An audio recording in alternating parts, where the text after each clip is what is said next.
According to statistics, Malaysia has the highest road fatality rate in ASEAN countries, among which 50% of the accidents are involving motorcyclists.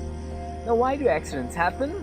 It happens mostly due to human errors, such as when a person is not fully focused on the road or when the driver is not fully aware of his or her surroundings.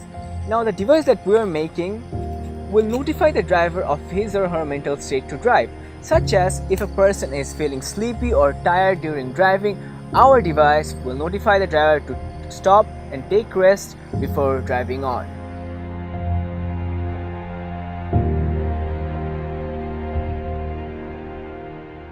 Now, how does our device work?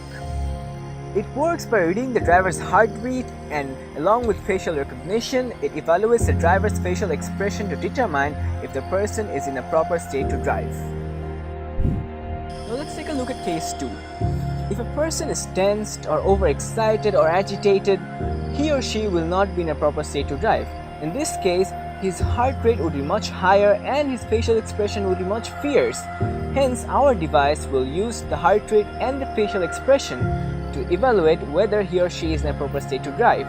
If he or she is not in a proper state to drive, our device will notify the driver to stop and clear his or her head before driving again. Furthermore, our device will also notify the other drivers around the vehicle to be more cautious because our device will be linked to the emergency signal in this vehicle. Now, moving on to a detailed explanation of our project, our device can be implemented for two types of vehicles: 4-wheelers and 2-wheelers. For 4-wheelers, our device will be implemented on the steering wheel. For 2-wheelers, our device will be implemented in the form of hand grips on the bike handles, which will record heart rate readings from the palm of the hand.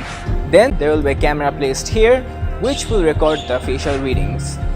For the first 4 hours, our device will only take input readings from the heart rate sensor to get a higher level heart rate and a lower level heart rate level for a person, because for different person, heart rate levels vary differently.